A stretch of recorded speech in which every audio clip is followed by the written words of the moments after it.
น้องๆ คะ การละเมิดลิขสิทธิ์ผิดกฎหมายทำลายชาติ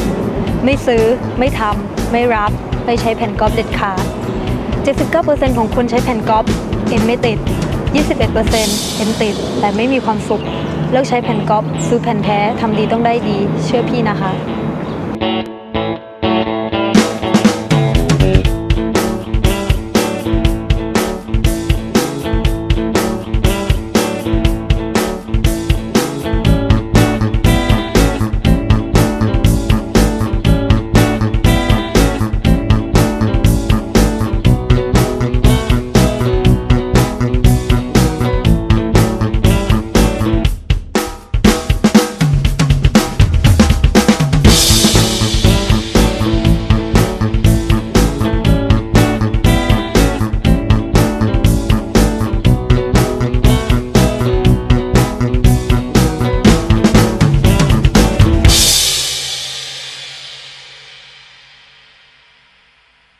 หัวข้อนี้เราก็พูดกันถึงเรื่องของคลื่นนิ่งนะตะกี้เราก็พูดเรื่องคลื่นนิ่งในเส้นเชือกไปแล้วถูกไหมตอนนี้เราก็มาดูเกี่ยวกับคลื่นนิ่งของน้ำกันบ้างนะคลื่นนิ่งของน้ำนะคลื่นนิ่งของน้ำเกิดได้ยังไงนะง่ายๆเลยเราก็มีตัวนี้เป็นเครื่องเคาะสัญญาณเวลานะแล้วก็มีเครื่องเคาะสัญญาณเวลาเคาะน้ำถูกไหมเรามีตัวนี้เป็นเครื่องเคาะสัญญาณเวลาเคาะน้ำจนเกิดคลื่นนะเครื่องเคาะสัญญาณเวลาเคาะน้ำจนเกิดคลื่นก็เคลื่อนที่มาเรื่อยๆนะเคลื่อนที่มาเรื่อยๆแล้วเราก็เอาฉากมากั้นนะเอาฉากมากั้นอาจจะเป็นฉากเหล็กหรือฉากไม้หรืออะไรก็ได้นะพอเราใช้เครื่องเคาะสัญญาณเวลานะเคาะน้ำจนเกิดคลื่นแล้วเราเอาฉากมากลั้นเนี่ยนะก็จะเกิดคลื่นสะท้อนถูกไหมเพราะเราเอาฉากมากั้นก็ต้องเกิดการสะท้อนนะเพราะมีฉากกั้นเอาไว้นะเพราะฉะนั้นเนี่ยไอ้คลื่นที่สะท้อนจากฉากเนี่ยก็กลับไปแทรกซ้อนกับคลื่นเดิมนะคลื่นที่สะท้อนจากฉากเนี่ยก็กลับไปแทรกซ้อนกับคลื่นเดิมนะถ้าเราเลื่อนฉากเนี่ยนะให้พอเหมาะก็จะเกิดเป็นคลื่นนิ่งนะเพราะว่ามีคลื่นจากแหล่งกำเนิดมาเจอกับคลื่นที่สะท้อนคล้ายๆกับการสะท้อนของเอาเชือกมาผูกถูกไหมแต่อันนี้ก็คือเคาะในน้ำแล้วก็มีฉากนะถ้ามันพอเหมาะมันก็จะเกิดคลื่นนิ่งนะโอเคนะสรุปก็คือว่าถ้าเรามีมอเตอร์ไปเคาะเครื่องเคาะสัญญาณเวลานะจนเกิดคลื่นเคลื่อนที่แล้วเราเอาฉากเหล็กมากั้นก็จะเกิดคลื่นสะท้อนกลับไปแทรกซ้อนกับคลื่นเดิมนะถ้าเราเลือกฉากเหล็กนะให้พอเหมาะก็จะเกิดคลื่นนิ่งนะโอเคทีนี้เนี่ยถ้าตรงนี้เป็นไฟนะถ้าเราเอาไฟส่องด้านบนนะถ้าเราเอาไฟส่องตรงนี้เนี่ยนะเราก็จะเห็นบริเวณปฏิบัตินะหรือบริเวณแอนติโนดนะถ้าเราเอาไฟส่องด้านบนจะเห็นปฏิบัติหรือแอนติโนดเป็นแถบสว่างนะเราจะเห็นตัวนี้ตัว A นี่คือปฏิบัติหรือแอนติโนดเป็นเลนนูนถูกไหมตัวปฏิบัติหรือแอนติโนดเนี่ยปฏิบัติหน้าที่คล้ายเลนนูนนะรวมแสงเข้ามานะในเมื่อมันรวมแสงก็กลายเป็นแถบสว่างนะมันปฏิบัติหน้าที่คล้ายเลนนูนมันรวมแสงเข้ามาก็เป็นแถบสว่างนะตรงนี้ก็เป็นแอนติโนดเหมือนกันถูกไหมอันนี้แอนติโนดเลนนูนเหมือนเลนนูนรวมแสงก็สว่างกับสว่างนะเพราะฉะนั้นนี่ระยะทางจากแถบสว่างถึงสว่างก็คือเป็นแลมด้าส่วน2ถูกไหมก็คือ1ลูปถูกไหม1ลูปจะเท่ากับแลมด้าส่วน2นะแล้วก็1ลูปก็คือเป็นแอนติโนดถึงแอนติโนดนะหรือโนดถึงโนดก็ได้นะอย่างถ้าเกิดเป็นแอนติโนดถึงแอนติโนดก็คือเป็นแถบสว่างถึงแถบสว่างนะก็คือระยะทางระหว่างแอนติโนดถึงแอนติโนดเป็น1ลูปก็คือเป็นแลมด้าส่วน2นะโอเคอันนี้นี่เป็นคลื่นนิ่งของน้ำนะอย่าสับสนกับในกรณีที่เราใช้มอเตอร์เคาะน้ำนะถ้าเกิดเราใช้อย่าสับสนกับอีกกรณีหนึ่งก็คือการที่เราใช้มอเตอร์เคาะน้ำโดยไม่ใช้ฉากเหล็กมากั้นนะใช้มอเตอร์ไปเกาะเครื่องเคาะสัญญาณเวลาเนี่ยนะเราไม่ใช้ฉากเหล็กมากั้นเนี่ยพอเราไม่ใช้ฉากเหล็กมากั้นเนี่ยก็จะไม่มีคลื่นสะท้อนก็ไม่เกิดคลื่นนิ่งถูกไหมถ้ามันไม่มีฉากกั้นก็ไม่เกิดคลื่นสะท้อนก็ไม่เกิดการรวมกันก็ไม่เกิดคลื่นนิ่งนะเพราะฉะนั้นเนี่ยถ้ามันไม่เกิดคลื่นนิ่งเนี่ยเวลาเราใช้ไฟส่องมันก็เป็นคลื่นธรรมดาถูกไหมถ้ามันไม่เกิดคลื่นมันก็เป็นคลื่นธรรมดานะเป็นคลื่นธรรมดาแล้วพอเราใช้ไฟส่องเนี่ยนะใช้ไฟส่องบริเวณตรงนี้คือบริเวณอะไรเอ่ยก็บริเวณสันคลื่นนะถ้าเราใช้ไฟส่องบริเวณสันคลื่นก็จะประพฤติตัวคล้ายเลนนูนนะตรงนี้เป็นสันคลื่นประพฤติตัวคล้ายเลนนูนก็รวมแสงนะซึ่งมันรวมแสงก็เกิดการสว่างถูกไหมนี่ก็คือสันคลื่นประพฤติตัวคล้ายเลนนูนก็รวมแสงก็คือสว่างนะส่วนบริเวณท้องคลื่นนะท้องคลื่นจะกระจายแสงนะจะกระจายแสงนะท้องคลื่นเนี่ยมีการกระจายแสงก็ประพฤติตัวคล้ายๆกับเลนส์วาล์วนะพอมันกระจายแสงปุ๊บเนี่ยมันก็สว่างน้อยลงก็เลยกลายเป็นแถบมืดโอเคไหมเพราะฉะนั้นตรงสันคลื่นจะเป็นแถบสว่างตรงท้องคลื่นจะเป็นแถ แถบมืดเพราะว่าสว่างก็คือรวมแสงคือเลนนูนตรงแถบมืดกระจายแสงก็คือเลนเว้านะระยะทางระหว่างสว่างถึงสว่างคืออะไรก็คือบริเวณสันคลื่นถึงสันคลื่นถูกไหมสว่างถึงสว่างคือสันคลื่นถึงสันคลื่นก็คือเป็น1ลัมดานะสันคลื่นถึงสันคลื่นคือ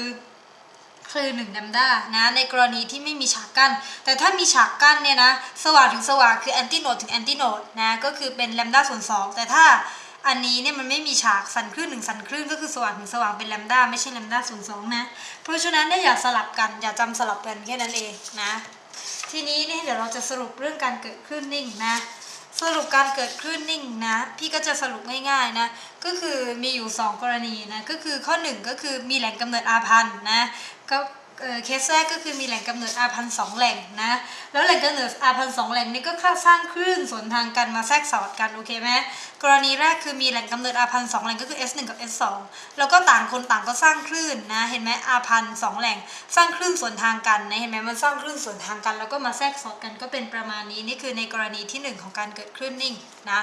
อีกกรณีหนึ่งก็คือมีแหล่งกำเนิดอาพันธ์แหล่งเดียวเท่านั้นนะอีกกรณีหนึ่งก็คือมีแหล่งกำเนิดอาพันธ์เนี่ย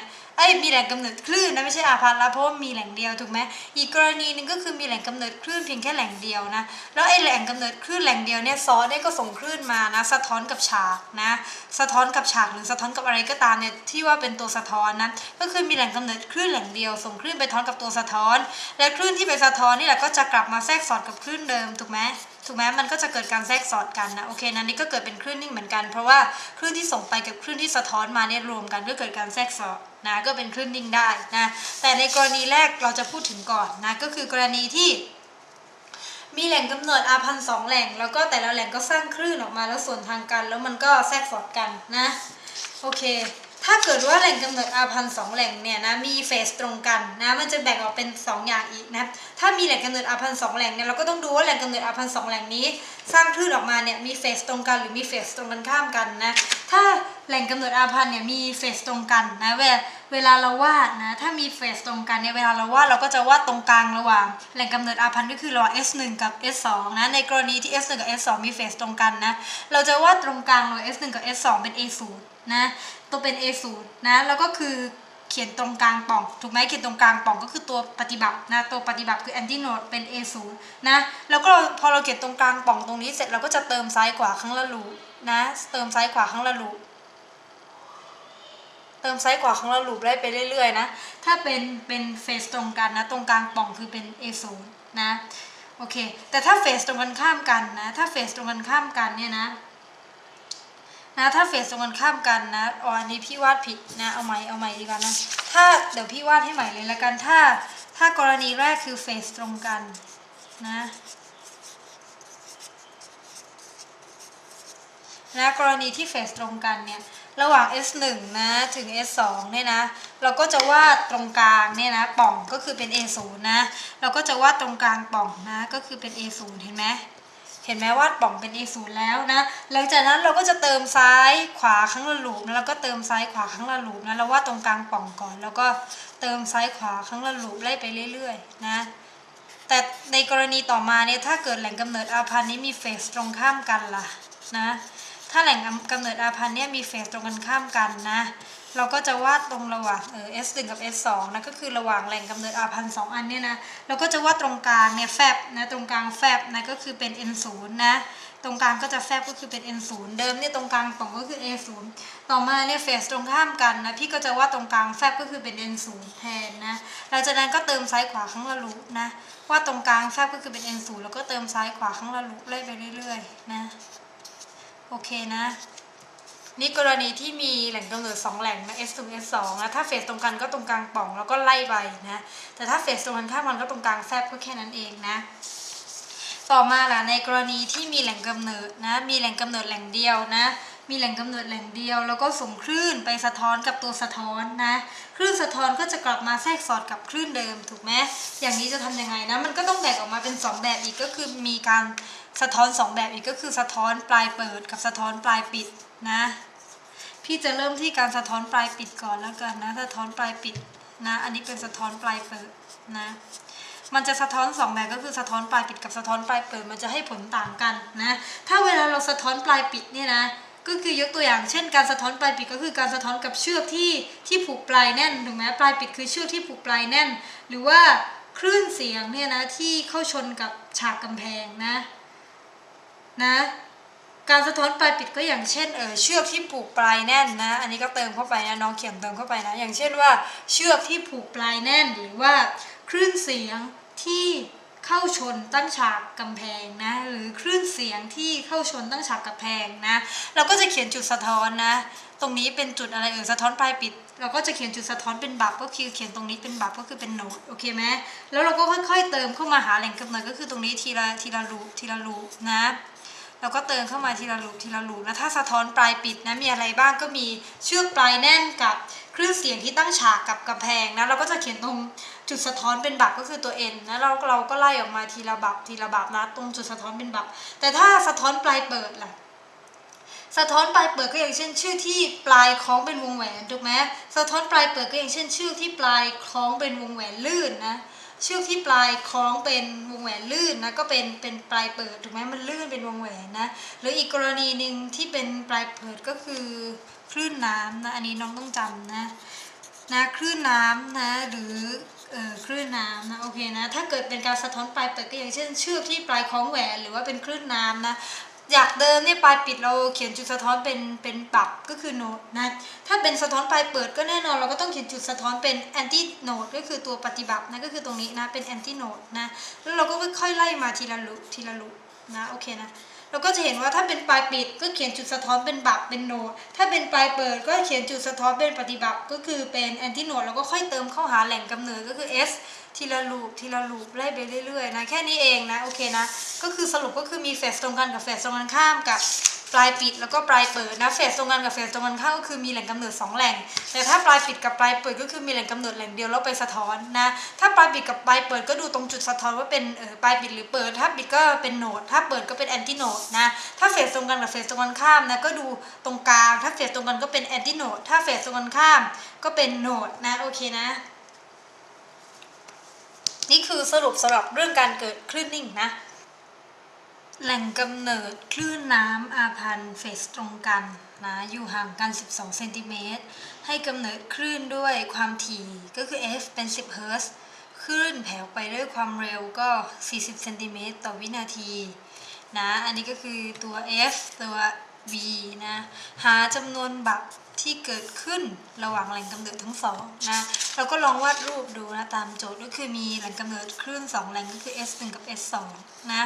อยู่ห่างกันเท่าไหร่12เซนติเมตรนะเขาก็บอกว่ามีเฟสตรงกันนะมีเฟสตรงกันนะพี่บอกแล้วใช่ไหม12เซนถ้าเฟสตรงกันเราก็วาดตรงกลางปล่องนะเราก็วาดตรงกลางปล่องนะถ้าเฟสตรงกันนะเขาบอกให้กำเนิดคลื่นด้วย F เป็น10เฮิร์ตซ์แล้วก็มี V เป็น40เซนเมตรต่อวินาทีนะทีนี้เนี่ยพี่รู้แล้วว่าตรงกลางมันปล่องแล้วก็ตรงนี้เป็น12เซนแต่พี่ไม่รู้ว่าจะต้องเติมเข้าไปอีกเท่าไหร่ถูกไหมเพราะเขาถามหาจำนวนบับที่เกิดขึ้นนะพี่ต้องวาดจำนวนลูปทั้งหมดพี่ถึงรู้จำนวนบับที่เกิดขึ้นนะทีนี้เนี่ยพี่จะรู้ว่าจะมีกี่ลูปก็ต้องทราบว่า1ลูปเนี่ยยาวเท่าไหร่นะการที่พี่จะทราบว่า1ลูปยาวเท่าไหร่ก็ง่ายๆเลย1ลูปจะเท่ากับเท่าไหร่1ลูปจะเท่ากับแลมด้าส่วน2นะ1ลูปจะเท่ากับแลมด้าส่วน2พี่ก็ต้องหาแลมด้า v จะเท่ากับ f แลมด้าถูกไหม v ก็คือ40เซนนะ f ก็คือ10แลมด้าก็จะเป็น4นะแลมด้าเป็น4ทีนี้1ลูปคือแลมด้าส่วน2เพราะฉะนั้นเนี่ย1ลูปคือ1ลูปก็คือ2เซนติเมตรนะ1ลูปคือ2เซนติเมตรนะพอพี่รู้ว่า1ลูปคือ2เซนติเมตรก็ง่ายละเพราะอะไรรู้ไหมเพราะว่าตรงนี้เนี่ยห่างกันทั้งหมด12เซนนะห่างกันทั้งหมด12เซนนะแล้วก็ไอ้ตรงกลางเนี่ยเป็นปล่องนะตรงกลางเนี่ยเป็นปล่องนะแล้วอันนี้ก็เอาไปแล้ว2ลูป2เซนถูกไหมเพราะฉะนั้นเหลืออีก10เซนก็คือเหลืออีก5ลูปนะเหลืออีก5ลูปนะก็ใส่เข้าไปนะนี่ก็เป็น1 2 3 3ลูปก็ใส่เข้าไปนะอันนี้ก็2 4 6 8 10เหลืออีกนี่รอบไปแล้ว2 4 6 8 10เซนแล้วนะเหลืออีก2เซนก็มาอีกตรงนี้ใช่ไหมถูกไหมเพราะว่านี่ครึ่งลูปนะนี่คือครึ่งลูปก็คือ1เซนถูกไหมเพราะลูป1 2เซนครึ่งลูปก็คือ1เซนครึ่งลูปก็คือ1เซนก็เป็น2เซนนะ2เซนก็บวกกับอีกตรงนี้เป็น10เซนก็เป็น12เซนนะก็โอเคทีนี้เราก็มานับจำนวนปฏิบัติไปเลยจำนวนบับนะเพราะโจทย์ถามหาจงหาจำนวนบับที่เกิดขึ้นใช่ไหมล่ะเราก็มานับจำนวนบับไปเลยนะ นี่ก็คือ1บับ2บับ3บับ4บับ5บับ6บับก็ตอบ6บับนะคำตอบก็6บับนะเขาบอกว่าจงหาจำนวนบับที่เกิดระหว่างแหล่งกำเนิดทั้ง2ก็ตามรูปเมื่อกี้เราก็นับได้6บับก็ตอบช้อยข้อไหนเราตอบช้อยข้อ2นี่เอง6บับนะเป็นคำตอบสุดท้ายนะทีนี้เดี๋ยวดูโจทย์ข้อต่อไปนะ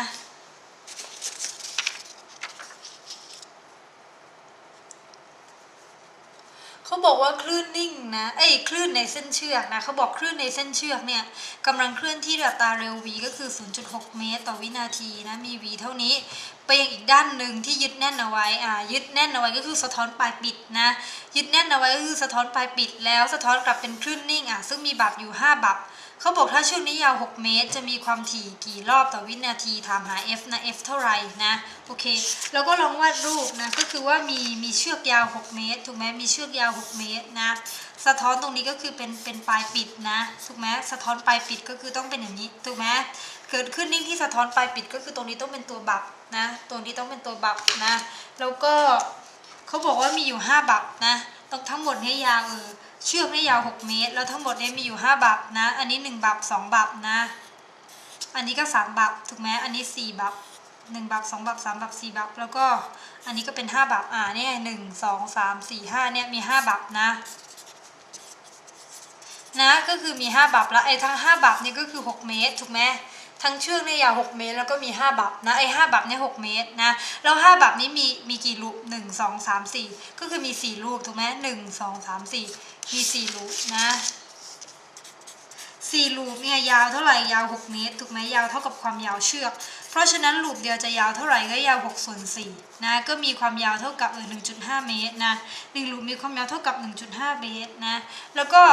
แลมด้าส่วน2จะเท่ากับลูป1ถูกไหมเพราะฉะนั้นแลมด้าจะเท่ากับ2ลูปก็คือมีค่าเท่ากับเท่าไหร่เท่ากับ3เมตรนะเราได้แลมด้าเท่ากับ3เมตรนะพอเราได้แลมด้าก็ง่ายแล้วนะเพราะว่าv เนี่ยจะเท่ากับ f แลมด้าถูกไหม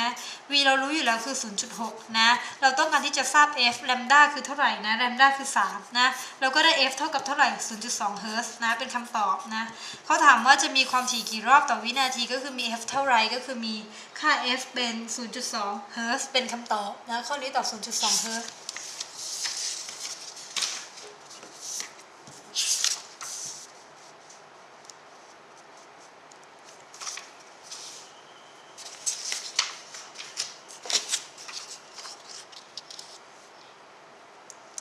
ต่อมานะคลื่น A แล้วก็คลื่น B นะเคลื่อนที่ไปทางเดียวกันไปทางเดียวกันไม่เกิดคลื่นนิ่งถูกไหมเพราะคลื่นนิ่งเนี่ยต้องเป็นคลื่นสวนทางกันนะเพราะฉะนั้นเนี่ยการที่เคลื่อนที่ไปทางเดียวกันเนี่ยแสดงว่าไม่เกิดคลื่นนิ่งนะไม่เกิดคลื่นนิ่งแน่นอนเขาบอกว่ามีความถี่ f เท่ากัน amplitude ก็เท่ากันนะแต่มีเฟสต่างกัน180นะมีเฟสต่างกัน180เขาบอกว่าถ้า2คลื่นนี้รวมกันได้ข้อความใดต่อไปนี้ถูกต้องนะข้อ1ก็คือคลื่นรวมมีความถี่เป็น2เท่าของคลื่น A และ B ผิดถูกไหมรวมกัน f ก็เท่าเดิมอยู่ดีนะโอเคนะความถี่เท่าเดิมนะข้อ2คลื่นรวมมีความยาวคลื่นเป็น2เท่าของคลื่น A และ B นะมันก็ไม่น่าจะใช่นะข้อ3ไม่เกิดคลื่นข้อ4คลื่นรวมมีแอมพลิจูดเป็น2เท่าของ A และ B นะพี่ก็ว่าไม่3ก็4นี่แหละนะเพราะว่ามันจะรวมกันนะก็ต้องมีแอมพลิจูดเพิ่มขึ้นเป็น2เท่าหรือไม่ก็หักล้างกันไปหมดเลยนะก็คือไม่เกิดคลื่นก็คือเป็นข้อ3นะทีนี้เนี่ยเขาบอกว่าคลื่น2อันนี้มีเฟสต่างกันเท่าไหร่นะ180นะเพราะฉะนั้นเนี่ยพี่ก็ลองดูนี่เป็นคลื่นแรกก็คือมีเฟส0นะอีกคลื่นหนึ่งเนี่ยนะก็คือมีเฟสต่างกัน180ก็คือต้องเริ่มตรงนี้ถูกไหมนะต้องเริ่มตรงนี้นะเพราะนี่0อันนี้คือ180อันนี้คือ360ถูกไหมถ้าเฟสต่างกัน180ก็คือต้องเริ่มตรงนี้นะแล้วการที่คลื่น2คลื่นนี้จะรวมกันได้เนี่ยแอมพลิจูดและความถี่เท่ากันอันนี้รวมกันก็หักล้างกันก็ไม่เกิดคลื่นอันนี้ก็รวมกันก็หักล้างกันก็ไม่เกิดคลื่นอันนี้ก็รวมกันก็หักล้างกันก็ไม่เกิดคลื่นนะหักล้างกันหมดเลยเห็นไหมห่างกัน180ถ้าแอมพลิจูดและความถี่เท่ากันจะเห็นว่ามันหักล้างกันหมดนะเห็นไหมอันนี้อยู่ตรงนี้อันนี้ก็อยู่ตรงนี้รวมกันก็หักล้างกันอันนี้ลงอันนี้ก็ขึ้นนะหักล้างกันเพราะฉะนั้นเนี่ยตอบข้อไหนก็ตอบข้อ3นะก็คือตอบว่าไม่เกิดคลื่นนะมันจะมีแอมพลิจูดเป็น2เท่าไหมไม่ใช่นะเพราะว่าเฟสมันต่างกัน180นะถ้าเฟสเป็นอย่างอื่นนี่อาจจะมีแอมพลิจูดรวมเป็น2เท่าก็ได้แต่ในกรณีนี้เนี่ยเฟสต่างกัน180มันต้องตอบเป็นไม่เกิดคลื่นนะเพราะเฟสต่างกัน180ก็อย่างที่น้องเห็นอันนี้0อันนี้180เฟสต่างกัน180แล้วรวมกันก็ไม่เกิดคลื่นนะรวมกันแล้วมันหักล้างกันหมดก็เลยไม่เกิดคลื่นโอเค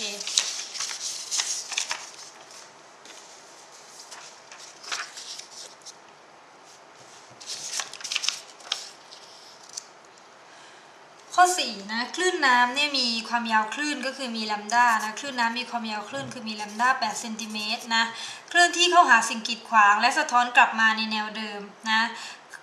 ชนสิ่งกีดขวางแล้วสะท้อนกลับมาในแนวเดิมพี่บอกแล้วใช่ไหมว่าคลื่นน้ำเป็นคลื่นสะท้อนแบบปลายอะไร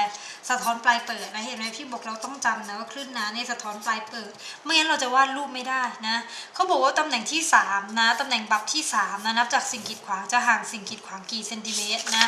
ก็คือว่าถ้ามันเป็นคลื่นน้ำอยู่อย่างนี้แล้วก็มากระทบกับสิ่งกีดขวางนะแล้วถ้าเป็นคลื่นน้ำเนี่ยมากระทบก็สะท้อนปลายเปิดก็ไล่มาอย่างนี้ถูกไหมไล่มาอย่างนี้นะแล้วก็บับที่3นะนี่คือบับที่1บับที่2เพราะฉะนั้นตรงนี้ก็คือบับที่3นะนี่คือบับที่3นะเขาถามว่าบับที่3เนี่ยจะห่างสิ่งกีดขวางเท่าใดใช่ไหมอันนี้ก็บับที่3ห่างจากสิ่งกีดขวางเท่าใดก็คือตรงนี้นะทีนี้เนี่ยเราอยากรู้ว่าบับที่3เนี่ยห่างจากสิ่งกีดขวางเท่าใดเนี่ยวิธีง่ายๆเลยก็คือเราต้องรู้ว่าลูปนึงเนี่ยยาวเท่าไหร่ถูกไหมอันนี้ก็ครึ่งลูปนะอันนี้ก็คือมันจะห่างกันจากบับที่3จะห่างจากสิ่งกีดขวางก็เท่ากับ2ครึ่งลูปใช่ไหม2ลูปครึ่งนะเพราะนี่คือ1ลูปนี่คือ2ลูปนี่คือครึ่งลูปถูกไหม2ลูปอีกครึ่งลูปก็เป็น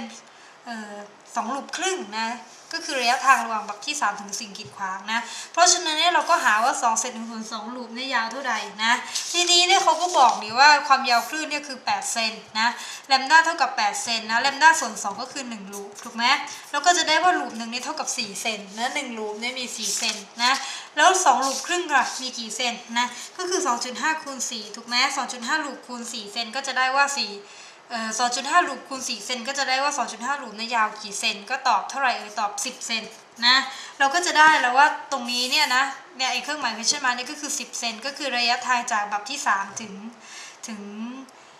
งตัวสิ่งกีดขวางนะก็ตอบ10เซนติเมตรก็เป็นคำตอบนะก็คือสิ่งที่เขาถามพอดีเลยว่าตำแหน่งบับที่3นับจากสิ่งกีดขวางจะห่างจากสิ่งกีดขวางกี่เซนติเมตรก็ตอบข้อ4ตอบ10เซนติเมตรนะเป็นคำตอบ10เซนติเมตร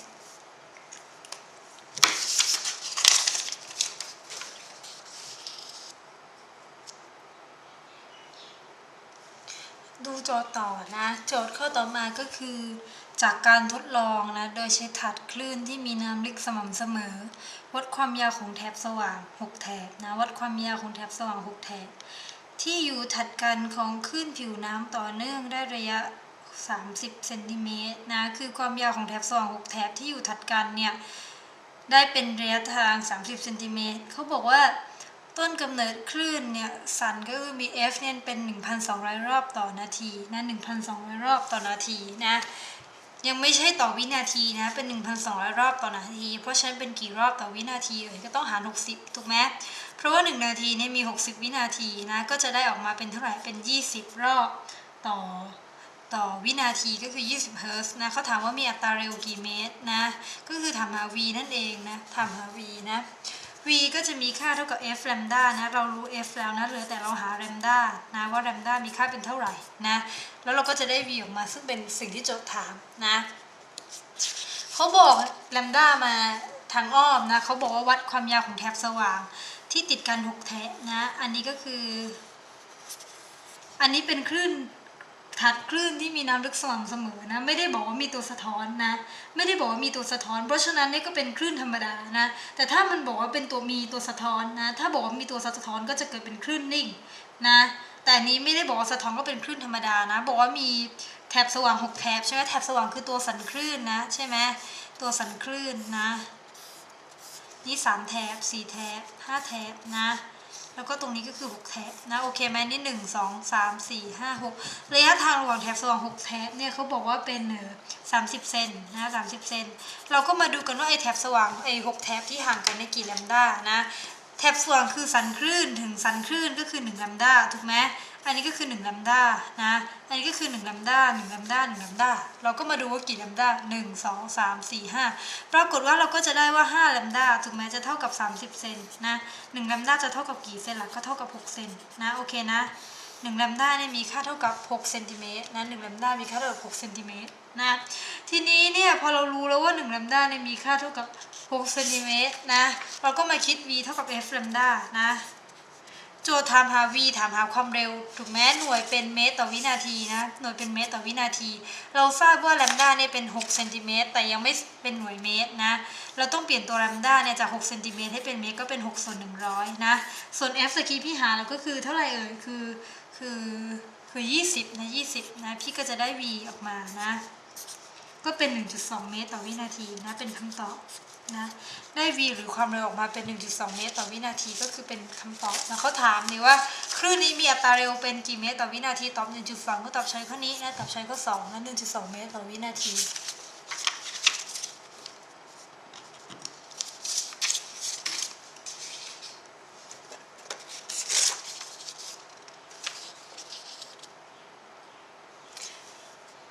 ข้อต่อมานะก็คือในการทดลองนะในการทดลองคลื่นน้ำในถาดคลื่นนะในการทดลองคลื่นน้ำในถาดคลื่นปรากฏว่าเมื่อทำให้เกิดคลื่นหน้าตรงเคลื่อนที่ไปในทิศทางตั้งฉากกับตัวสะท้อนคลื่นมีตัวสะท้อนคลื่นละโอเคไหมมีตัวสะท้อนคลื่นละแล้วก็เป็นคลื่นน้ำแสดงว่าเป็นการสะท้อนปลายเปิดนะมีตัวสะท้อนแสดงว่าเกิดคลื่นนิ่งนะแล้วเป็นคลื่นน้ำก็มีการสะท้อนเป็นสะท้อนปลายเปิดนะเขาบอกว่าทำให้เกิดคลื่นสะท้อนวิ่งสวนทางกับคลื่นเดิมเห็นไหมเกิดคลื่นนิ่งนะเห็นแถบมืดและแถบสว่างนะว่าระยะทางระหว่างแถบมืดกับแถบสว่างเนี่ยได้5เซนติเมตรนะระยะทางระหว่างแถบมืดกับสว่างเนี่ยเป็น5เซนติเมตรเขาบอกว่ามีความถี่เนี่ย10เฮิร์ตซ์มีอัตราเร็วเท่าใดทำหา v นะ v ก็จะเท่ากับ f แลมด้านะทำหา v เท่า f แลมด้าเรารู้ f เป็น10เฮิร์ตซ์ทีนี้ก็เหลือแต่หาแลมด้านะแลมด้าก็หาไม่ยากนะเพราะว่านี้เป็นการสะท้อนแบบปลายเปิดถูกไหมปลายเปิดนะเพราะฉะนั้นพี่ก็จะวาดตรงนี้นะตรงนี้นะตรงจุดสะท้อนเนี่ยเป็นตัวปฏิบัติถูกไหมตัวแอนตินอดเพราะเป็นการสะท้อนปลายเปิดนะ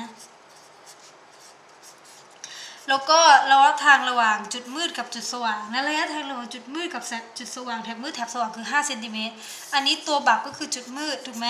และตัวสว่างคือตรงไหนคือตัวนี้นะนี่คือตัวสว่างนะเพราะฉะนั้นเนี่ยมืดกับสว่างนี่คือตรงนี้นั่นเองมีระยะทางเป็น5เซนติเมตรนะมืดกับสว่างคืออะไรก็คือครึ่งลูปนะมืดกับสว่างก็คือครึ่งลูปก็คือ5เซนติเมตรนะและครึ่งลูปนะครึ่งลูปนะ1ลูปคืออะไร1ลูปคือแลมด้าส่วน2เพราะฉะนั้นครึ่งลูปก็คือเป็นเท่าไหร่แลมด้าส่วน4ถูกไหมเราก็แทนลูปหนึ่งด้วยแลมด้าส่วน2นะเราก็จะได้ว่าไอ้ตัวนี้เนี่ยแลมด้าส่วน4เท่ากับ5เซนนะก็จะได้แลมด้าออกมามีค่าเป็น20เซนติเมตรนะเราได้แลมด้าออกมา20เซนติเมตรนะทีนี้ก็ง่ายแล้วนะ v เท่ากับ f แลมด้าถูกไหม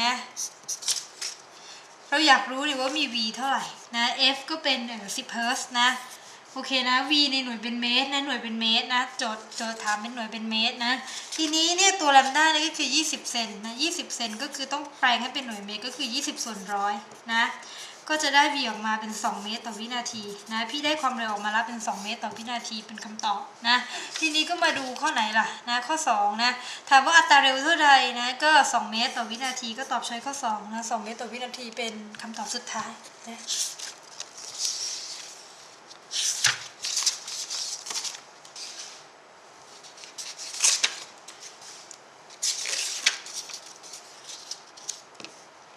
ข้อต่อมานะ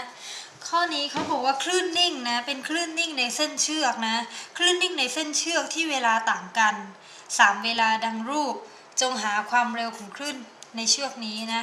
หา v นะโดยที่คลื่นนิ่งใน3เวลาต่างกันดังรูปก็หา v นะโจทย์ก็บอกว่าเป็นอย่างนี้นะน้องอาจจะงงทำไมคลื่นนิ่งมันเป็นอย่างนี้ล่ะนะง่ายๆเลยนะก็คือความจริงในเวลาเรามองคลื่นนิ่งเนี่ยมันต้องเป็นลูปถือว่าเป็นลูปมันไม่ใช่อย่างนี้นะแต่ว่าอันนี้เนี่ยคือการที่เรามองผ่านสโตโบสโคปนะนี่คือการที่เรามองผ่านสโตโบสโคปก็จะเห็นแค่ครึ่งเดียวของคลื่นนิ่งก็คือเห็นไม่เป็นลูปนะความจริงมันต้องเป็นลูปแต่ถ้าเรามองผ่านสโตโบสโคปก็จะเห็นเพียงครึ่งเดียวนะและลูปที่อยู่ติดกันก็สั่นตรงกันข้ามกันเห็นไหมลูปที่อยู่ติดกันเนี่ยก็สั่นตรงกันข้ามกันนะโอเคนะนี่คือคลื่นนิ่งนะแต่เรามองผ่านสโตโบสโคปนะทีนี้เราอยากจะทราบความเร็วนะความเร็ว v ก็คือ s ส่วน t ถูกไหม v ก็คือ s ส่วน t นะเราก็ต้องดูสิว่าระยะทางเนี่ยเป็นเท่าไหร่ภายในเวลาเท่าไหร่นะอย่างอันนี้เนี่ยคือเวลา0วินาทีคือตัวสตาร์ทนะต่อมาเนี่ยเป็น 0.01 วินาทีแล้วต่อมาก็คือ 0.02 วินาทีนะไอ้ 0.01 วินาทีนี่มันไม่ค่อยเห็นอะไรถูกไหมพี่ก็เลยว่าพี่มาดูตรง 0.02 วินาทีดีกว่าว่าจาก0วินาทีถึง 0.02 วินาทีนี่มันเคลื่อนที่ไป ได้ระยะทางเท่าไหร่นะจะเห็นว่าตรงนี้นี่เป็นระยะทางสูงสุดถูกไหมคือตัวสันคลื่นนะส่วนตรงนี้นี่ก็คือตัวท้องคลื่นถูกไหมจะเห็นว่าภายในระยะเวลา0 ถึง 0.02 วินาทีนะ0 ถึง 0.02 วินาทีนี่นะมีการเคลื่อนที่จากจุดสูงสุดก็คือสันคลื่นไปยังจุดต่ำสุดก็คือท้องคลื่นนะพี่อยากรู้ว่าการที่ระยะทางจากสันคลื่นถึงท้องคลื่นนี่เป็นเท่าไหร่นะง่ายๆเลยพี่ก็ดูสิเห็นไหมนี่คือ1 แลมด้าถูกไหมอันนี้คือสันคลื่นอันนี้คือท้องคลื่นนะการเคลื่อนที่จากสันคลื่นถึงท้องคลื่นเนี่ยใช้เวลาเป็น 0.02 วินาทีนะสันคลื่นถึงท้องคลื่นนะเป็น 0.02 วินาทีนะและอยากรู้ว่าสันคลื่นถึงท้องคลื่นนี่เป็นระยะทางเท่าไหร่นะก่อนอื่นก็คือพี่รู้ใช่ไหมว่า1 แลมด้าเท่าไหร่ยังไม่รู้นะก็ง่ายๆเลยก็อันนี้ก็คือ1 แลมด้าถูกไหมนี่คือ1 แลมด้าเคลื่อนที่ครบ1 รอบ1 แลมด้ามีระยะทางเป็น60 เซนติเมตรแสดงว่าทั้งหมดตรงนี้นี่ก็คือ60 เซนนะ60 เซนนะและไอ้สันคลื่น1 สันคลื่นนี้ก็เป็นเท่าไหร่ละครึ่งหนึ่งถูกไหมอันนี้คือ60นี่คือ60อันนี้ก็เป็น30อันนี้ก็เป็น30นะแสดงว่าตรงนี้คือสันคลื่นอันนี้คือท้องคลื่นสันคลื่น1ท้องคลื่นเป็นระยะทางเท่าไหร่เป็น60 เซนติเมตรนั่นเองนะพี่ได้แล้วว่าระยะทางที่เขาเคลื่อนที่มาเนี่ยจากตรงสันคลื่นถึงท้องคลื่นนี่ก็คือเคลื่อนที่มาได้60 เซนนะนี่เห็นไหมสันคลื่นถึงท้องคลื่นห่างกัน60 เซนนะ30 เซน30 เซนพี่พูดผิดเอาใหม่แลมด้าหนึ่งเนี่ยมีระยะทางเป็น60 เซนถูกไหมครึ่งหนึ่งของแลมด้าเนี่ยนะก็คือตรงนี้ก็คือ30 เซนถูกไหมครึ่งหนึ่งของแลมด้าก็คือตรงนี้ก็คือ30 เซนนะและไอ้สันคลื่นถึงท้องคลื่นก็คือตรงนี้ถูกไหมสันคลื่นถึงท้องคลื่นก็คือตรงนี้ตัวสีเขียวนะซึ่งตรงนี้เนี่ยก็คือครึ่งหนึ่งของ30ก็คือ15กับครึ่งหนึ่งของ30ก็คือ15นะก็คือตรงนี้ก็คือ30 เซนนั่นเองเราก็จะได้ว่าระยะทางจากสันคลื่นถึงท้องคลื่นเนี่ยนะเห็นไหมสันคลื่นถึงท้องคลื่นกระเถิบมาเรื่อยๆเนี่ยเป็นการเคลื่อนที่ได้ระยะทาง30 เซนนะ v อันนี้ตะกี้จำผิดนะ30 เซน v เนี่ยจะเท่ากับ s ส่วน t นะ s ก็คือ30 เซนเวลา t ก็คือเป็นเท่าไหร่0.02 นะแต่หน่วยเซนติเมตรก็คูณ10 กำลังลบ 2เข้าไปด้วยนะโอเคละก็จะได้ v ออกมาเท่าไหร่รู้ไหม15 เมตรนะได้ v ออกมาเป็น15 เมตรต่อวินาทีเป็นคำตอบนะทีนี้เราก็มาดูว่าความเร็วของคลื่นในเส้นเชือกในโจทย์ก็คือตอบข้อไหนแล้วตอบข้อ1นั่นเองนะ15 เมตรต่อวินาทีเป็นคำตอบสุดท้ายนะตอบช้อยข้อ1 15 เมตรต่อวินาทีอย่าลืมนะอันนี้เป็นความจริงต้องเป็นลูปนะคลื่นนิ่งจริงๆต้องเป็นลูปแต่เรามองผ่านสโตโบสโคปก็เห็นแค่ครึ่งเดียวนะเห็นแค่ครึ่งเดียวนะ อันนี้ใช้สำหรับคนเป็นพิการใช่พิการเนี่ยค่ะตรงนี้เขาก็จะที่เอาใช้ปากขยับแล้วก็เป่าเพื่อเลือกตัวเขา คล้ายๆเมาส์ ถ้าเขาใช้มานานเขาก็จะ เวลาเป่าก็จะรับแรงเป่า เป็นสิ่งเป็นเรื่องๆทำวิทยานิพนธ์ด้วยเขาเรียนป เป่าก็คือแทนคลิกซ้ายถ้าดูดเป็นคลิกขวา ล้อ ดูดเป็นคลิก นี่เป็น ใครเทสให้ดูหน่อย พี่เทสเองก็ได้ครับเนี่ยมีหลอดให้ เดี๋ยวพี่ถ่าย อ๋อเดี๋ยวให้เขาได้นะ พี่เขาจะถ่าย รีวิวก่อน เทสครับ นี่เดี๋ยวพี่ ย้ายให้เข้ากล้องให้พี่เขาแบบเนี่ยเป็นซับไตเติลให้ ไม่มีหลอดเปลี่ยนให้ ตามแทน เล็กๆไม่อยากให้พี่เขา อ๋อนี่เมาส์ ต้องการมันเป็นซาวด์แทนครับย้ายให้พี่ อันนี้ใช้กับคนที่พิการไม่สามารถใช้แขน เหลือแต่ปาก คือขยับได้แค่แบบช่วงคอขึ้นไปอะไรอย่างเงี้ยก็เวลาจะใช้ก็คือใช้ปากคาบแล้วก็แบบเลื่อนซ้ายขวามันจะใช้คล้ายๆกับจอยสติ๊กอะค่ะข้างในเหมือนจะเป็นลูกบอลรับแรงเวลาเราจะคลิกก็คือเป่า อ๋อเป่าเหรอ ค่ะเป่า หลักการเป่าไปชนอะไร เป่าเหมือนมีลูกบอลอยู่ข้างใน อ๋อลูกบอลก็จะไปชน ค่ะแล้วเวลาจะคลิกขวาก็คือดูด ดูดน้องลองดูดให้หน่อยครับ เนี่ยค่ะจะคลิกขวา อ๋อไม่น่าเชื่อนะ แล้วตัวโปรแกรมนี้มันจะจำคำศัพท์คือเก็บคำศัพท์ได้อะค่ะ เหรอ เวลาเราพิมพ์แบบอย่างตัว K มันก็จะขึ้นมาเป็นคำขึ้นมาอย่างเงี้ยค่ะ ไหนน้องลองพิมพ์ตามพี่หน่อยได้ไหมขึ้นบรรทัดใหม่ทำยังไง ถ้าไหนมันก็จะมี น้องกด enter หน่อยครับ คือแต่ว่าตอนนี้ enter มันเสีย รองั้นลบก่อน ตัวนี้จะมีทั้งภาษาไทยภาษาอัง น้ ก อง ฤษ เขากำลังลบให้เรานะครับ แล้วน้องพี่บอกตัวไหนน้องพิมพ์ตัวนั้นได้เลยวะ แล้วไม่หมดลมก่อนเหรอลบอีกตัวตัว O ดูนะครับว่าเราจะทำเขาทำได้ไหม O R ไกลไปไหมเนี่ย M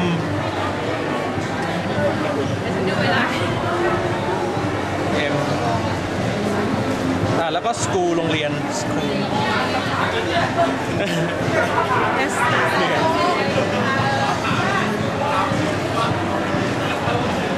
ในขณะที่น้องกำลังพิมพ์เนี่ยก็จะถามต่อว่าแล้วในอนาคตเนี่ยมันจะเป็นที่นิยมหรือเปล่า คือตอนนี้ก็มีคนใช้อยู่ค่ะ อย่างเนี่ยค่ะเป็นตัวอย่างคือ นี่ พี่ คือคนนี้ ค่ะพี่คนนี้เขา คุณไหมเนี่ยนะ ค่ะ อ๋อ เขาประสบอุบัติเหตุอะค่ะขยับได้แค่ช่วงคอขึ้น แค่พอมือก็ใช้ไม่ได้เหรอ ค่ะใช้ไม่ได้ค่ะ คือหนังสือเล่มนี้ก็คือเขาใช้โปรแกรมเนี้ยค่ะ เออ ขึ้นมา อ๋อ ค่ะ แล้วเครื่องนี้มันเมื่อไหร่จะผลิตออกมาครับ คืออาจารย์เขาจะผลิต น้องอีกนิดเดียวครับน้อง ตามแบบคือถ้าเกิดมีคนติดต่อมาอย่างเงี้ยค่ะ ต้องติดต่อมาที่ภาคค่ะ แล้วเขาจะผลิต ตอนนี้มีที่เดียวในประเทศไทยเหรอแล้วในโลกนี้มีบ้างยัง อ๋อในโลกก็มีค่ะต่างประเทศก็มีแต่แบบคล้ายๆกันแต่อันนี้คือจะราคาถูกกว่าค่ะ ครับ แต่ว่าตัวโปรแกรมนี้เป็นอาจารย์เขียน ก็ถ้าพิมพ์หน้าได้หนึ่งหน้า A4 น้องคนนี้ก็จะเป็นลม ทำไปมากๆปากกันบ่อยไหม ไม่คือมันใช้ลมอ่ะแล้วมันคือไม่ต้องใช้ลมได้ไหมคือเอาปากเขย่าเข้าไปก็ได้แล้วอะ อันนี้มันจะมีอีกตัวหนึงนะคะ เออ เป็นใช้คางที่เป็นใช้คางอะค่ะคือตรงเนี้ยเหมือนล็อกกระคอไว้ แล้วก็จะใช้คางขยับ อ๋ เอา อ ตรงนี้มันจะมีเซ็นเซอร์ อ๋ออย่างนี้ ค่ะใช้คาง กด เลื่อน ลง ซ้ายเลื่อนขวา อ๋อซ้ายขวา คือถ้าเกิดจะคลิกก็คือ คล้ายๆแพดเมาส์ ค่ะ ถ้าเกิดจะคลิกก็คือใช้ปากกัดตัวเนี้ยค่ะ อ๋อ ค่ะ แล้วถ้าเราพูดเลยแล้วพิมพ์ให้เลยนี่จะดีกว่าไหม ตอนนี้มันก็ยังไม่ได้พัฒนาตรงนั้น ต้องรอพัฒนา ค่ะ อันนี้คือเป็นเรียกว่าเป็น เป็นเรื่องต้นแบบ เป็นต้นแบบ ค่ะ ใช่ สำหรับคือจะมีแบบหลาย ๆ อย่างสำหรับผู้พิการแบบหลาย ๆ ประเภทคือ อย่างนี้คือสำหรับเด็กที่เป็น CP อะค่ะ อ๋อคือ เขาจะเกรงกล้ามเนื้อแล้วเขาจะไม่สามารถมาบังคับให้มันไปซ้ายไปขวาอะไรอย่างนี้ได้ค่ะเขาทำได้อย่างเดียวคือถูกเอา อ่ะ ค่ะ น้องลองหน่อยครับ คืออันนี้ยังไม่ได้ต่อ น้องคนนี้ไม่ได้เป็นนะแล้วยังไงครับรูปซ้ายคืออะไร อันนี้ รูปซ้ายคือ ได้หมดได้ทั้งคู่อะค่ะ อ๋อ คือทุกคือมันจะไม่ได้ใช้กับคีย์บอร์ดตัวเนี้ยค่ะ มันจะเป็นอีกตัวหนึ่งค่ะที่อยู่ตรงนั้น อ๋อคือคลิ เป็ ก น คีย์ คือมันจะเหมือนไฟมันจะขึ้นอัตโนมัตินะคะมันจะแบ่งเป็นกลุ่มของพยัญชนะกลุ่มของสระอะไรอย่างเงี้ยค่ะ แล้วไฟมันก็จะขึ้นไปเรื่อยๆ ถ้าเกิดเราต้องการจะเลือกพยัญชนะก็คือทุบตอนที่ไฟมันขึ้นพยัญชนะ อ๋อแต่เด็กสมองเขาคิดได้แหละแต่มือเขาอยู่ไม่ได้ ใช่ค่ะ ถ้าเขา มัน ทุบไปก็เลือกอ๋อ ค่ะ แล้วมันคือค่อยแบบละเอียดลงละเอียดขึ้นเรื่อยๆอะค่ะ ได้ อันนั้นเป็นไม้เท้า อ่ะ สำหรับ มีอีกแล้วเหรอครับคืออะไรครับอ๋อให้หมด เท้าสำหรับผู้ป่วยพาร์กินสันนะคะ อ๋อ ที่จะมีอาการ สมมติน้องเป็นพาร์กินสันคือมีอาการสั่น ค่ะ สั่นเป็นยังไง เขาจะก้าวขาไม่ออก อ๋อขาก้าวไม่ออก คือมันจะมีปุ่มตรงนี้ที่จะกดแล้วเกิดเป็นแสงเลเซอร์อย่างนี้ค่ะ อ๋อแสงเลเซอร์เพื่ออะไรครับ ตัวนี้จะใช้คู่กับหูฟังค่ะ เพราะว่าแสงเลเซอร์จะอยู่ข้างหน้าคือเขาจะไม่ก้าวเท้าใช่ไหมคะถ้าเขาก้าวแล้วไปตัดแสงเลเซอร์ ก็คือมันก็จะไม่เป็นไรแต่ถ้าเขาไม่ก้าวสักที เออ มันก็จะมีเสียงเตือนเป็นการกระตุ้น ว่าเดิน ของ นะ ก้าวเป็นการกระตุ้น ขอลองดูได้ไหมขอพี่ลองได้ไหมได้ยินเสียงจริงไหมได้ไหมถ้าน้องลองเทส เพราะว่ามัน คือคนเป็นโรคพาร์กินสันเนี่ยต้องการการกระตุ้นให้เดิน เพราะขาเขาจะสั่นเขาจะไม่กล้าเดินอ๋อ ได้ยินค่ะ ไม่เป็นไรเป็นเครื่องต้นแบบ มันกำลังปรับปรุงอยู่อะค่ะ อ๋อแล้วทำไมต้องติดกับไม้เท้าอ่ะทำไมไม่เอาไอ้ MP3 อะไรมา แล้วก็ อันนี้ส่วนใหญ่เป็นผู้สูงอายุที่เขาใช้ไม้เท้าอยู่ อ๋อไม้เท้าเป็นประจำอยู่แล้วอ๋อขออนุญาตถามมากเลยได้มีอยู่ 3 ตัวนี้ที่น้องกำลังพัฒนา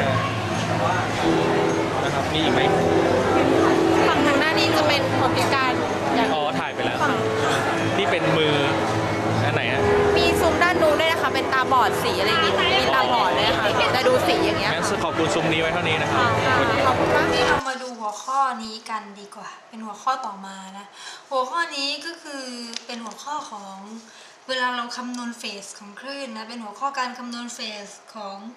คลื่นเมื่อมีการกระจัดหรือเวลาแตกต่างกันนะ การคำนวณเฟสของคลื่นเมื่อมีการกระจัดหรือเวลาแตกต่างกันนะ ก็จะมีหลักง่ายๆอยู่2ข้อนะ บางคนฟังตัวนี้อาจจะไม่เข้าใจหรือไปดูตอนทำโจทย์ก็ได้นะ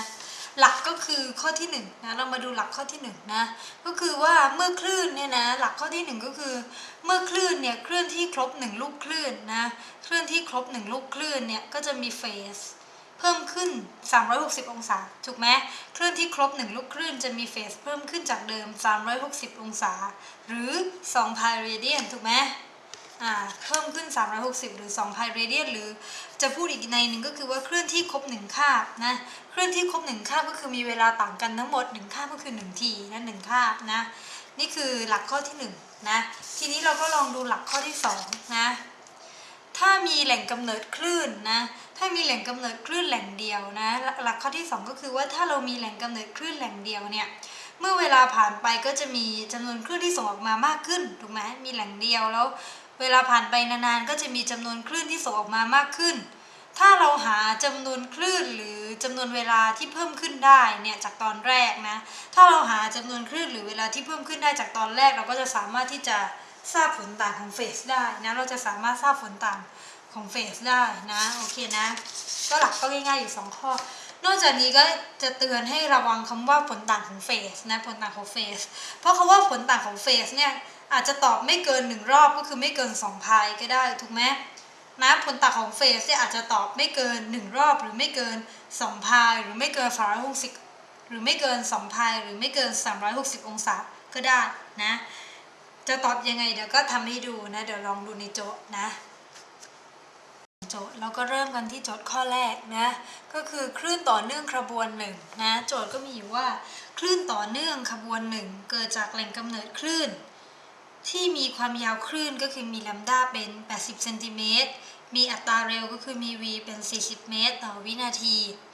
อยากทราบว่าณจุด1เนี่ยเมื่อเวลาผ่านไป 0.03 วินาทีจะมีเฟสเปลี่ยนไปเท่าใดนะเราก็ขีดเส้นใต้สิ่งที่โจทย์ถามก็คือเวลาผ่านไป 0.03 วินาทีก็จะมีเฟสเปลี่ยนไปเท่าใดนะวิธีการจำโจทย์ข้อนี้ง่ายๆเลยสิ่งที่โจทย์ให้ก็คือมีแลมด้าเป็น80เซนนะแลมด้าเป็น80เซนนะก็คือเป็น 0.8 เมตรนะมี v เป็น40เมตรต่อวินาทีนะเห็นไหมว่ามันคนละหน่วยนะเราต้องเปลี่ยนให้เป็นเป็น 0.8 เมตรนะทีนี้เนี่ย v จะเท่ากับ f แลมด้าถูกไหมก็ถ้าเรารู้2ตัวนี้เราจะสามารถหา f ได้และ f ก็จะเท่ากับเศษ1ส่วน t โอเคไหม f จะเป็นส่วนกลับของคาบนะคาบก็คือตัว t นะ v คือ40นะ f นะแล้วก็ตัวแลมด้านี้ก็คือเป็น 0.8 นะพี่ก็จะได้ f ออกมาเท่าไหร่รู้ไหมได้ f ออกมามีค่าเป็น50เฮิร์ตซ์นะ50เฮิร์ตซ์นะ f นี่ก็คือเศษ1ส่วน t นะเพราะฉะนั้นเนี่ย t ก็จะเท่ากับเศษ1ส่วน f นะ t ก็จะมีค่าเท่ากับเท่าไหร่1ส่วน50นะ t จะเท่ากับ1ส่วน50ก็คือ 0.02 นะ t ก็จะมีค่าเท่ากับ 0.02 นะ 0.02 วินาทีนะพี่บอกไปในหลักข้อแรกแล้วใช่ไหมว่าถ้าเกิดคลื่นที่ครบ1ลูกคลื่นเนี่ยเฟสก็เพิ่มขึ้น360องศาหรือเฟสเพิ่มขึ้น2 พายนะ1ลูกคลื่นนะเฟสนะ1ลูกคลื่นนะเฟสเนี่ยเพิ่มขึ้นเนี่ยนะ360องศานะหรือเพิ่มขึ้น2 พายนะซึ่งใช้เวลา1 คาบนะ1 ทีก็คือ1 คาบนะทีนี้นี่พี่รู้แล้วว่า1 คาบเนี่ยนะหรือ1 ทีเนี่ยนะเพิ่มขึ้น1 คาบหรือ1 ทีนี่นะเพิ่มขึ้นเท่าไหร่นะ2 พายถูกไหม1 คาบหรือ1 ทีเนี่ยเพิ่มขึ้น2 พายทีนี้เนี่ยผ่านไป 0.03 วินาทีนี้มันเป็นกี่คาบล่ะ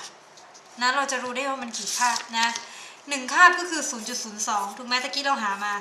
0.02 วินาทีหรือ1 คาบเนี่ยนะ 0.02 วินาทีเพิ่มขึ้น2 พายถ้า 0.03 ล่ะนะเห็นไหมเรารู้แล้วนี่ว่าคาบหนึ่งคือ 0.02 แล้วก็เทียบเลยคาบหนึ่งคือ 0.02 วินาทีเพิ่มขึ้น2 พายถ้า 0.03 วินาทีจะเพิ่มขึ้นกี่พายนะก็เป็น2 พายหารด้วย 0.02 ถูกไหมแล้วก็เทียบบัญญัติยางคูณ 0.03 นะก็จะได้ออกมาเป็น3 พายเห็นไหมเราก็ได้ว่า1 คาบ2 พายนะ1 คาบ2 พาย1 คาบคือ 0.02 ต่อมา 0.03 เพิ่มขึ้นเป็น3 พายนะเฟสเปลี่ยนไปเท่าไหร่ก็ตอบ3 พายนะโจทย์ถามนี่เห็นไหมผ่านไป 0.03 วินาทีนะก็เหมือนที่เราเทียบบัญญัติยางจะมีเฟสเปลี่ยนไปเท่าไหร่ก็ตอบข้อ3ก็คือตอบ3 พายเรเดียนนะเป็นคำตอบสุดท้ายนะ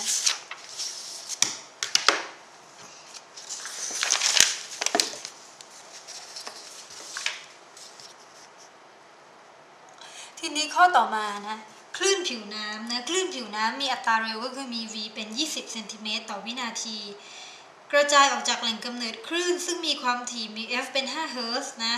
การกระเพื่อมของผิวน้ำเนี่ยที่อยู่ห่างจากแหล่งกำเนิด30เซนติเมตรและ48เซนติเมตรจะมีเฟสต่างกันกี่องศานะแหล่งกำเนิด30เซนกับ48เซนเนี่ยจะมีเฟสต่างกันกี่องศานะ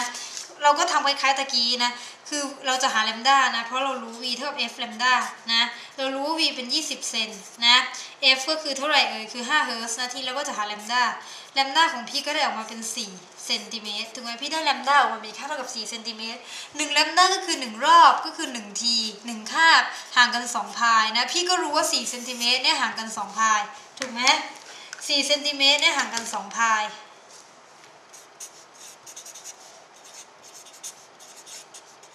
เฟสห่าง2พายนะหรือว่าตรงนี้เขาถามเป็นองศานะเพราะฉะนั้นพี่จะตอบเป็นว่า4เซนติเมตรเฟสห่างกัน2พายคือ360องศาแทนนะทีนี้เนี่ยเรารู้ว่าถ้าเกิดระยะทางห่างกัน4เซนติเมตรก็คือห่างกัน1แลมด้าเนี่ยจะมีเฟสห่างกันเนี่ยหรือต่างกันเนี่ย360องศาอันนี้มันต่างกันกี่เซนล่ะเราก็ดู30กับ48มันต่างกันกี่เซนต่างกัน18เซนถูกไหม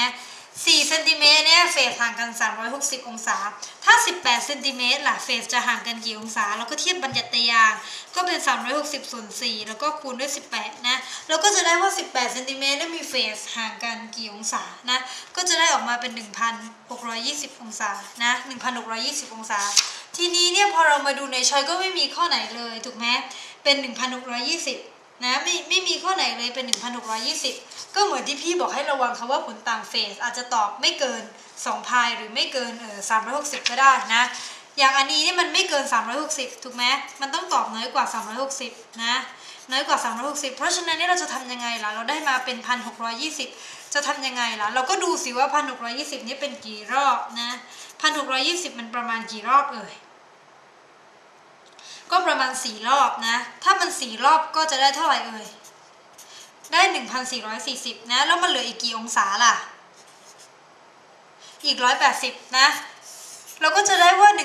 1620เนี่ยจะเท่ากับ4คูณ360บวก180ถูกไหม360คืออะไรล่ะคือการที่วนครบ1รอบถูกไหมเนี่ยก็แสดงว่าวนทั้งหมด4รอบแล้วก็ค่อยบวกอีก180แสดงว่าจริงๆเนี่ยเฟสมันต่างกัน180ถูกไหมเพราะอันนี้เนี่ยมันแค่บอกว่าเป็น4รอบนะก็คือ1รอบเห็นไหม2รอบพอครบ2รอบ3รอบ4รอบแล้วก็180เห็นไหมแสดงว่าเฟสต่างกันใน180นะคำตอบก็คือเฟสต่างกันกี่องศาตอบ180องศานั่นเองนะนี่คือวิธีการทำนะเวลาตอบให้ไม่เกิน2พายหรือไม่เกิน360องศานะเราก็ดูว่าผ่านไปกี่รอบและไอ้รอบสุดท้ายนี่แหละที่มันบวกกี่องศาก็บวก180นะก็ตอบช้อยก็4นะตอบ180องศาเป็นคำตอบเฟสต่างกันกี่องศานะ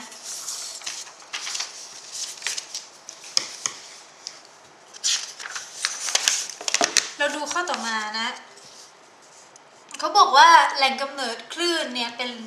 แท่งโลหะกว้างนะแหล่งกำเนิดคลื่นเนี่ยเป็นแท่งโลหะนะเป็นแท่งโลหะที่กว้าง3เมตรนะบอกว่าเป็นโลหะกว้างแสดงว่าเป็นช่องเดียวถูกไหมไม่ได้บอกว่า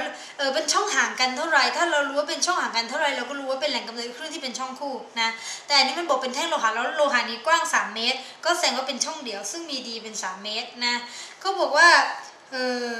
เคาะน้ำเนี่ยเป็นจังหวะสม่ำเสมอนะ10ครั้งต่อวินาทีเป็นจังหวะสม่ำเสมอ10ครั้งต่อวินาทีก็เป็นคาบเป็นกี่ครั้งต่อวินาทีก็คือกี่รอบต่อวินาทีถูกไหมเกิดคลื่นกี่รอบต่อวินาทีก็คือเป็นอะไรเป็น f ก็คือเป็นความถี่นะเป็น10รอบต่อวินาทีก็คือ10เฮิร์ตซ์นะทำให้เกิดคลื่นน้ำที่เคลื่อนออกไปด้วยความเร็วคือมี v เป็น5เมตรต่อวินาทีเขาบอกว่าถามอะไรจงหาว่าแนวแทรกสอดแบบหักล้างนะครั้งที่2จะเบนออกจากแนวกลางเป็นมุมเท่าใดนะโจทย์ถามอะไรจงหาว่าแนวแทรกสอดแบบหักล้างก็คือหักล้างคือตัวอะไรแทรกสอดแบบหักล้างคือตัวโหนดนะการแทรกสอดแบบหักล้างคือโหนดหรือบับนะครั้งที่2ก็คือ n2 นะจะเบนจากแนวกลางเป็นมุมเท่าไหร่นะเราก็รู้นี่ว่า d ไซน์เซตานะจะเท่ากับตัวสี่เหลี่ยมแลมด้าถูกไหม d ไซน์เซตาจะเท่ากับสี่เหลี่ยมแลมด้าเพราะเขาต้องการจะทราบว่าเบนออกเป็นมุมเท่าไหร่นะพี่ก็ต้องเอาไซน์เซตามาจับสิถูกไหมแล้วตัว d นี่เราก็รู้นะ d เป็น3เมตรถูกไหมอันนี้ก็เป็นไซน์เซตานะทีนี้ตัวสี่เหลี่ยมแลมด้านี่อะไรล่ะเรารู้นี่ว่าเป็น n ที่2นั่นก็คือเป็นแบบหักล้างก็คือตัวโหนดที่2นะเป็นมุมเท่าใดไอ้โหนดที่2เนี่ยเรารู้ใช่ไหมว่าช่องเดี่ยวนะพี่เคยสอนไปแล้วใช่ไหมว่าถ้าเกิดว่าเป็นการแทรกสอดในช่องเดี่ยวเนี่ย ตัวบัฟหรือตัวโนดจะลงตัวแต่ตัวปฏิบัติหรือตัวแอนติโนดจะลงครึ่งนะโดยตัวบัฟเนี่ยถ้าเป็น n1 ก็แทนเป็น1แลมด้าถ้าเป็น n2 เหมือนกรณีนี้ก็จะแทนเป็น2แลมด้าถูกไหมเพราะว่ามันลงตัวนะแต่ถ้าเป็นแอนติโนดตัว n1 ตัวแอนติโนดก็คือตัวปฏิบัติซึ่งลงครึ่งเนี่ยตัว n1 ก็ลงเป็น 1.5 แลมด้านะแล้วก็ 2.5 อะไรไล่ไปเรื่อยๆนะอันนี้คือช่องเดียวแต่ถ้าเป็นช่องคู่เนี่ยตัวแอนติโนดหรือตัวปฏิบัติจะลงตัวแล้วก็ตัวโนดจะลงครึ่งสลับกันนะอันนั้น a ลงตัวแต่ถ้าเป็นช่องเดียวเนี่ย a จะลงครึ่งนะในเมื่ออันนี้ a ลงครึ่ง n ก็ต้องลงตัว n ลงตัวอันนี้ก็ n 2ลงตัวก็คือตอบ2แลมด้านะก็เป็น2แลมด้าทีนี้เนี่ยเราได้ละ2ทีนี้เราต้องหาว่าแลมด้ามีค่าเท่าไหร่นะ v จะเท่ากับ f แลมด้าถูกไหมเขาบอกนี่ f เป็น10นะ v ก็เป็น5นะเราก็ได้แลมด้าแล้วแลมด้าคืออะไรแลมด้าคือ1/2คือ 0.5 นะพี่ก็แทนแลมด้าเป็น1/2นะพี่ก็จะได้ไซน์เซต้าออกมามีค่าเท่ากับเท่าไหร่1/3นะทีนี้เขาถามว่าเป็นมุมเท่าใดนะเป็นมุมเท่าใดเรารู้ว่าไซน์เซต้าเท่ากับ1/3นะเราก็ต้องมาดูสิว่าข้อไหนนะเซต้าไหนที่ทำให้ค่าไซน์เป็น1/3นะเซต้าไหนที่ทำให้ค่าไซน์เป็น1/3ก็ตอบช้อยข้อ1นะตอบช้อยข้อ1นะเห็นไหมทำให้เป็น1/3นะตอบข้อนี้นะเป็นคำตอบนะข้อ1นะน้องๆ คะ ออมเค็มเป็น VCD ชุดถ่ายทอดจากความทรงจำจากโรงเรียนกวดวิชาเคมีชื่อดังประกอบด้วยเนื้อหาความรู้ทั้งหมด18บทรวม100แผ่น VCD เป็นผลงานชิ้นสำคัญที่ออมสคูลอยากจะเผยแพร่ต่อสาธารณชนเพื่อความเท่าเทียมกันทางความรู้ค่ะการถ่ายทอดจากความทรงจำเป็นการถ่ายทอดถึงประโยควิธีคิดถ้อยคำความรู้และความเคยชินในวิชาเคมีที่เราได้รับวันแล้ววันเล่าจากรั้วโรงเรียนกวดวิชาเคมีชื่อดังเป็นความปรารถนาที่เราอยากจะถ่ายทอดความรู้ดีๆจากความทรงจำออกมาเพราะความรู้ดีๆเราไม่จำเป็นที่จะต้องกักมันเอาไว้แต่ถ่ายทอดมันออกมาเพื่อให้น้องได้ดูกันได้ในราคาที่ถูกเพื่อที่น้องๆจะได้ไม่ต้องเสียเวลาเดินทางประหยัดค่าใช้จ่ายผู้ปกครองก็จะต้องมีเวลาพักผ่อนมากขึ้นและก็จะมีเวลาทำโจทย์อยู่ที่บ้านด้วยนะคะ